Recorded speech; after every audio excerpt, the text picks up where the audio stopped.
매일 공감 연습 문제 97번. 외로움과 고독.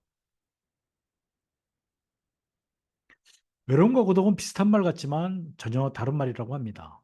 외로움이란 혼자 있는 고통을 표현하기 위한 말이고요. 고독이란 혼자 있는 즐거움을 표현하기 위한 말이다라고 폴 틸리라고 하는 유명한 그 심리학자가 이야기했습니다. 헨리 나우엔, 유명하신 분이시죠.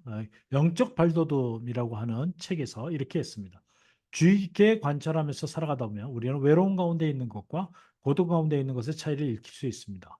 주위에 있는 사람들 중에 불안한 사람과 평안한 사람, 쫓기는 사람과 자유롭게 사는 사람, 외로운 사람과 홀로 있는 사람을 구별하기란 그리 어렵지 않습니다. 마음의 고독을 가지고 살 때는 다른 사람의 말과 다른 사람들의 세계에 주의 있게 귀를 기울일 수 있지만 외로움을 쫓겨서 살 때는 자신의 갈급한 필요에 즉각적으로 만족을 가져다 줄 수 있는 말이나 사건들만을 고려를 합니다. 즉 외로움이 있을 때는 사람이 조급해지고 자기만을 갖다가 자기 중심이 되는 거고요. 마음의 고독이 있는 사람들은 다른 사람의 세계에 주의를 기울이게 되고 다른 사람의 입장을 배려하게 된다라는 겁니다. 굉장히 놀라운 통찰력이라고 저는 보고 있습니다. 혼자 사는 사람에게 중요한 것은 외로움을 느끼지 않는 것이 아니다. 혼자 있는 것이 자신을 어떻게 생각하게 만드는가 하는 것이다. 되게 중요한 말 같아요. 혼자 있다라고 하는 것이 아닌 것이 내가 나를 어떻게 생각하고 있는가 그걸 돌아볼 수 있는 시간이라는 거죠. 혼자에 대한 사전적 정의는 이 두 가지를 구분하지 못합니다. 혼자라는 사전적 정의는 타인으로부터 떨어져 있는 것, 이게 혼자죠. 근데 사실은 자신의 존재 안에 머무른다. 즉 내가 누구인지 자기 자신을 개발할 수 있는 시간이라는 의미를 담아내지 못한다는 거죠.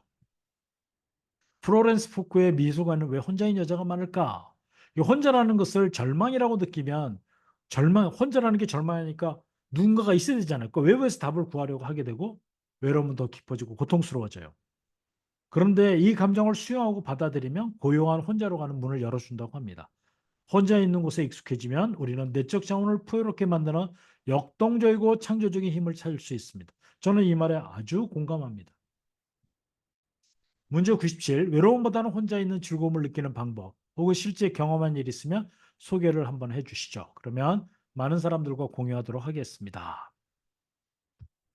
저 같은 경우에는 구덴베드를 적을 때 저는 매일 일기를 쓰는데 이게 구덴베드입니다. 혼자일 때 가장 좋습니다. 혼자서 좋았던 감정, 아팠던 감정, 부정적인 감정 아주 귀중한 시간이죠. 그다음에 새로운 강의안을 만들거나 책을 쓸 때는 옆에 다른 사람이 있으면 방해가 돼요.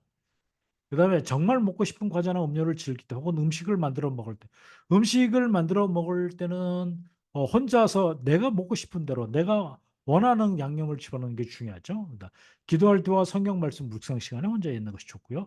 숫자 변화법을 위해서 머릿속으로 암기할 때 이게 암기할 때 옆에 누가 있으면 오히려 방해가 돼요.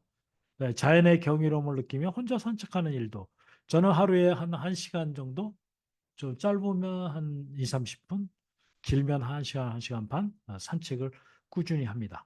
혼자 있는 시간에 즐거움을 저는 만끽하고 있습니다. 감사합니다. 소통과 공감으로 만드는 성공적인 행복한 인생 송송이었습니다.